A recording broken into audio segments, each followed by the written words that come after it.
Ito mga ka-rider, 206cc. Duckbird yata to. Ay, marami sasakyan.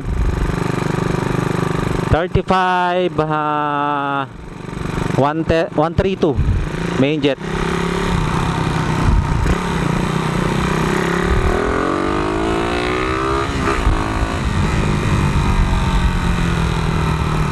Pero may testing kami dalawa.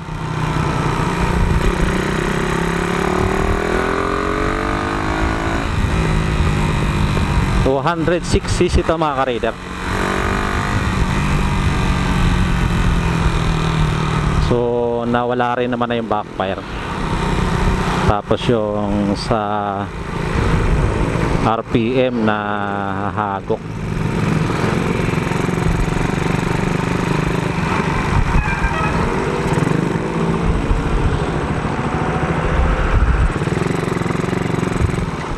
Mga ka-rider,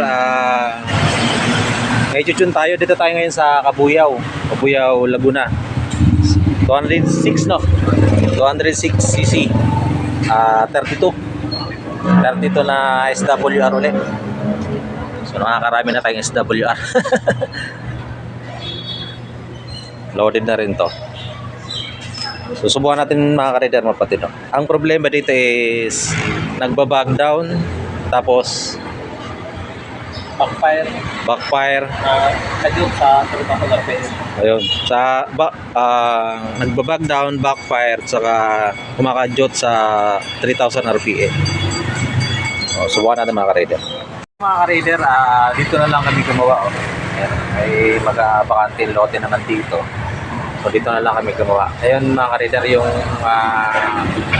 motor niya, tinesting niya kung anong resulta ng tuning namin. Pagka no goods, palit-ulit kami ng jettings.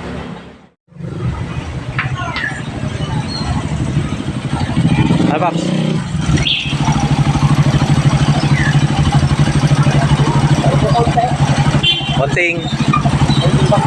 Konting backfire.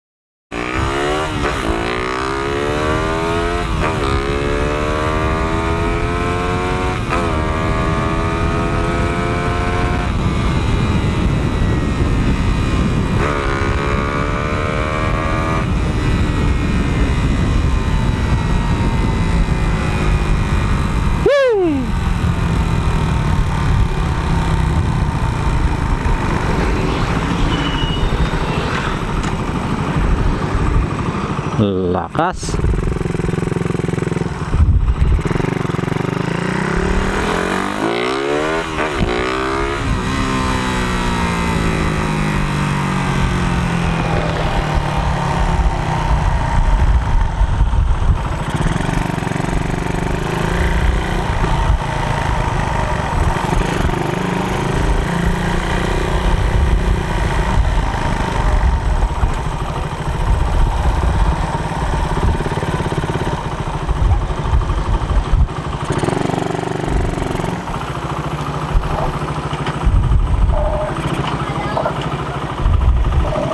Okay.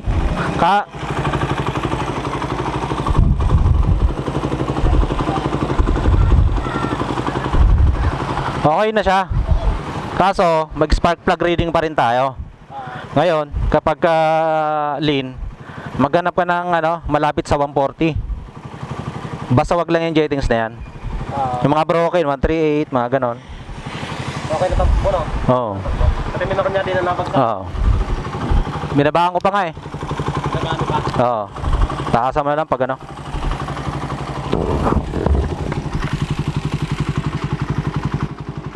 So ito mga ka-rider, may mga ganito lang pangyayari talaga. So bago kami maghiwalay, goods naman yung carb. Ang problema mga ka-raider, pag uwi niya sa kanila, naglalaro na yung yung RPM. Pero okay naman yung hatak, nawala yung backfire, goods yung manakbo na. Kaso pag uwi sa kanila, naglalaro yung RPM. Sa mga ganitong senaryo mga ka-raider, sineset ko ulit, o kaya kung kailan ako may gawa dyan sa kanila, sinasabay ko na, nire-retune ko ulit. So libre yun mga ka-raider, kumbaga back job yun pag ganun. Saka madali lang naman ni remedyo na yung ganun, hindi ka nakakapa. Kasi mga ka-raider, bago ko naman bitawan yung motor, so sinigurado ko na okay manakbo, okay yung minor, hindi nababawa ng backfire. Tapos spark plug reading na lang kami. Mega ganun talagang mga senaryo mga ka-raider. Pag uwi nila, minsan naglolo ko.